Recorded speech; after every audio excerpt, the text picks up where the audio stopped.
রহিমপুর বনে অনেক পাখির বসবাস। ওই বনে টোনা আর যোগু কাক নামে দুই বন্ধু বাস করত।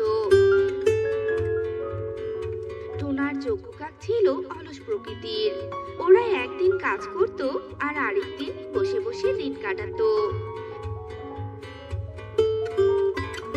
একদিন টোনা আর যোগু কাক একটা গাছের নিচে দাঁড়িয়েছিল। কিরে টোনা, এমন নিশ্চুপ হয়ে আছিস কেন? কিছু বলার মতো কথা নেই নাকি তোর? ভাবছি আজ কতদিন ধরে কোনো কাজ কাম নেই, আমার হাতে কোনো টাকাও নেই। কি যে করি, মাথায় কোনো বুদ্ধি আসছে না রে। ঠিক বলেছিস রে টোনা, তবে আমার মাথায় জব্বর একটা বুদ্ধি আছে। কি বুদ্ধি রে? কোনো কঠিন কাজের বুদ্ধি হলে বলা দরকার নেই, কারণ আমি কঠিন কাজ করতে পারবো না। বুদ্ধিটা সহজ হলে চটপট বলে ফেল। না না, কোনো কঠিন কাজের বুদ্ধি নয়, বুদ্ধিটা অতি সহজ কাজ করার বুদ্ধি। আর বুদ্ধিটা হলো চুরি করা। কি? চুরি করা? হ্যাঁ রে হ্যাঁ, এটাই সব থেকে সহজ কাজ। আজ থেকে তুই আর আমি দুজনে মিলে বনের পাখিদের বাড়িতে গিয়ে চুরি করব, আর অনেক আনন্দে দিন কাটাবো। কেউ আমাদের ধরতেও পারবে না, তখন আমাদের কাজের কোনো কষ্টও থাকবে না। কি বলিস রে টোনা? বাহ যোগু বাহ, এতদিনে একটা বুদ্ধির মতো বুদ্ধি দিয়েছিস তুই। তোর চুরির বুদ্ধিটা আমার বেশ পছন্দ হয়েছে রে।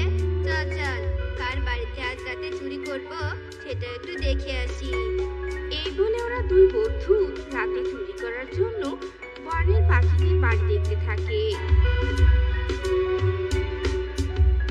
এমন সময় যজ্ঞু শালিকের বাড়ির সামনে গিয়ে বলতে থাকে, টোনা, আমরা আজ রাতে শালিকের বাড়ি চুরি করব। শালিকের বাড়িতে শালিক একাই থাকে। এই বলে ওরা ওখান থেকে চলে যায়।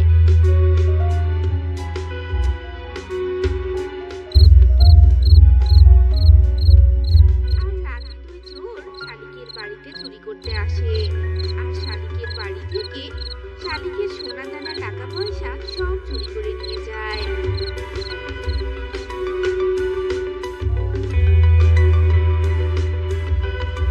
দুই চোর মিলে সেই সোনা দানা বাজারে বিক্রি করে দুজনে মিলে বেশ আনন্দে দিন কাটাতে থাকে।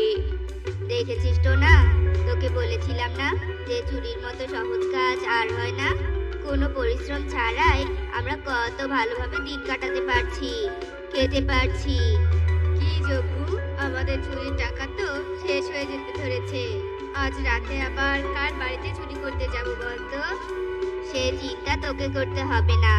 আজ রাতে আমাদের চুরির শিকার হলো কবুতর আর বিউটি পায়রার বাড়ি, বুঝেছিস? আজ রাতে কবুতর আর বিউটি পায়রা বাড়িতে থাকবে না। সেই সুযোগে মনের সুখে চুরি করব। যাক, তাহলে আরো কদিন বসে বসে আনন্দে খেয়ে দিন কাটাতে পারবো। হা হা হা। রাতে টোনা আর যজ্ঞু তাদের পরিকল্পনা অনুযায়ী কবুতরের বাড়ি চুরি করতে যায় আর সবকিছু চুরি করে নিয়ে আসে।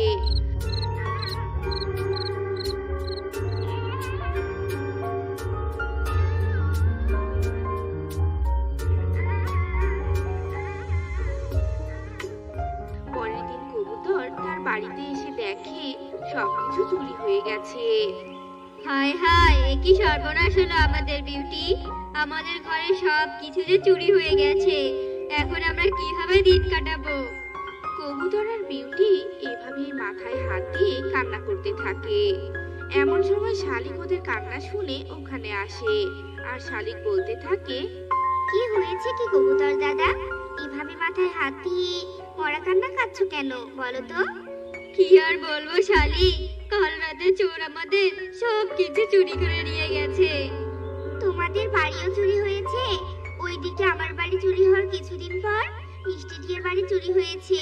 আমি বুঝতে পারছি না কবুতর দাদা, কে বা কারা এভাবে চুরি করছে। আমাদের হাত গুটিয়ে বসে থাকলে আর চলবে না। বনের পাখিদের বাড়ি চুরি করার কথা মোড়লকে জানাতেই হবে দাদা। হ্যাঁ হ্যাঁ, এটা তুমি ঠিক কথা বলেছো। তাই চলো চলো, এক্ষুনি মোড়ল ঈগলের কাছে আমরা যাব। এই বলে শালিক আর কবুতর ঈগলের কাছে যায় আর চুরি করার কথা ঈগলকে খুলে বলে। এভাবে বেশ কিছুদিন কেটে যায়। যজ্ঞ কাকার টোনা আগের মতোই চুরি করতে থাকে। ওরা দুই চোর দিনের বেলা বনের পাখিদের বাড়ি দেখে বেড়ায় আর রাতের বেলা চুরি করে। একদিন রাতে দুই চোর বনের মোড়ল ঈগলের বাড়ি চুরি করতে যায়। এই যজ্ঞ, এই আমরা কি মোড়ল মশাইয়ের বাড়িতে চুরি করতে এসে কোনো ভুল করলাম নাকি রে? আমার কেন জানি মনে হচ্ছে আজ রাতই আমাদের চুরি শেষ রাত। এসব উল্টোপাল্টা চিন্তা বাদ দে তো, আর চুরি করাতে মন দে। আমরা চোর দুই বন্ধু, আমাদের কেউ কোনোদিন ধরতে পারবে না, আর আমাদের চুরি করাও থামবে না, বুঝেছিস? এমন সময় অন্ধকার ঘরে আলো জ্বালিয়ে বনের মোড়ল ঈগল বলতে থাকে, কে কে বলেছে তোদের দুই চোরকে কেউ ধরতে পারবে না? আমি বনের মোড়ল, আর আমার বাড়িতে চুরি করা এত সহজ নয়, বুঝতে পেরেছিস? আর তোদের সাহস কি করে হলো আমার বাড়িতে চুরি করতে আসার? আমি তোদের এমন শিক্ষা দিব যে তোরা আর কোনোদিনও চুরির নাম মুখে নিবি না। মোড়ল মশাই, আমাদের ভুল হয়েছে, আমাদের ছেড়ে দিন। তোদের ছেড়ে দিব না শাস্তি দিব, না কাল পঞ্চায়েতেই দেখা যাবে। পরের দিন বনের বড় বট গাছের নিচে বনের সবাইকে নিয়ে দুই চোরের বিচার বসে। বনের সবাই যজ্ঞ কাকার টোনাকে দেখে বলতে থাকে, তার মানে এতদিন তোরা দুই চোর মিলে আমাদের জীবনকে নরকে পরিণত করেছিস। মোড়ল মশাই, আজ এই দুই চোরকে ইচ্ছে মতো শাস্তি দিন, আর নয়তো এই বন থেকে ওদের তাড়িয়ে দিন। মোড়ল মশাই, এই দুই চোর আমাদের বাড়িতে জিনিস চুরি করেছে, তাই আমি এদের শাস্তি দিব না, এদের শাস্তি দিবে তোমরা সবাই। হ্যাঁ হ্যাঁ, একদম ঠিক কথা বলেছেন মোড়ল মশাই। এদেরকে আজ এমন মার মারবো যে জন্মের মতো চুরি করার কথা ভুলে যাবে। এই সবাই মারো মারো, এই দুই চোরকে মারো। এই বলে সবাই ওদের দুজনকে মারতে থাকে। আমাদের আর বেরো না, আমরা আর কখনো চুরি করব না। ছেড়ে দাও, দয়া করে ছেড়ে দাও, আমরা অনেক বড় ভুল করেছি, ক্ষমা করে দাও। আমরা আজকের পর থেকে পরিশ্রম করে খাবো, আর কখনো চুরি করব না।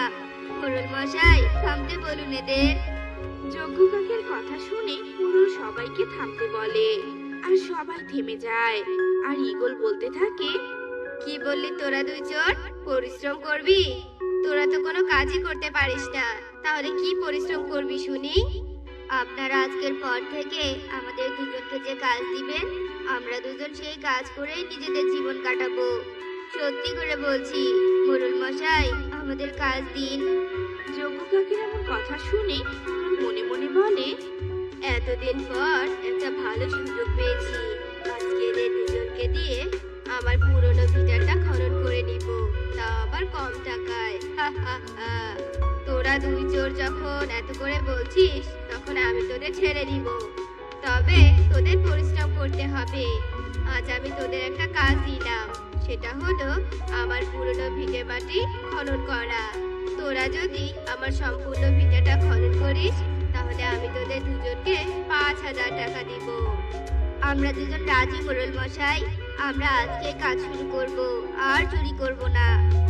এরপর বনের সবাই ওখান থেকে চলে যায়। আর যজ্ঞ কাকু টোনা দুজনেই কোদাল নিয়ে মোড়ল ঈগলের পুরনো ভিটায় যায় আর মাটি কাটতে থাকে। আর মাটি কাটতে কাটতে হঠাৎ করে টোনা একটা কলস পায় মাটির নিচে। টোনা কলসটা দেখে যজ্ঞ কাককে ডাকতে থাকে, যোগুরে, এখানে আয়, দেখ আমি কি পেয়েছি। দেখি কি পেয়েছিস, এভাবে আমাকে ডাকছিস? এই দেখ যোগু, মাটির নিচে কলস। চল আমরা কলসটা তুলে দেখি এর মধ্যে কোনো গুপ্তধন আছে কিনা। এই বলে ওরা দুজন কলসটা তোলে। আর কলসের নিচটা খুলতেই টোনা দেখতে পায় অনেকগুলো সোনার কয়েন চকচক করছে। এ দেখে যজ্ঞ আর টোনা দুই চোরই অনেক খুশি হয় আর বলতে থাকে, দেখ দেখ যোগু, আমাদের দুই চোরের ভাগ্য কত ভালো।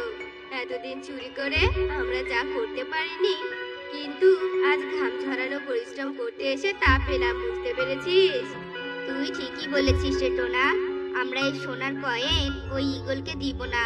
এই কয়েনগুলো দিয়ে আমরা আমাদের নিজেদের জীবন যাপন করব, আর তার উপর আবার বনের অসহায়দের সাহায্য করব, আর কখনো চুরি করব না। এরপর থেকে দুইজন গুপ্তধন নিয়ে অনেক সুখে শান্তিতে দিন কাটাতে থাকে।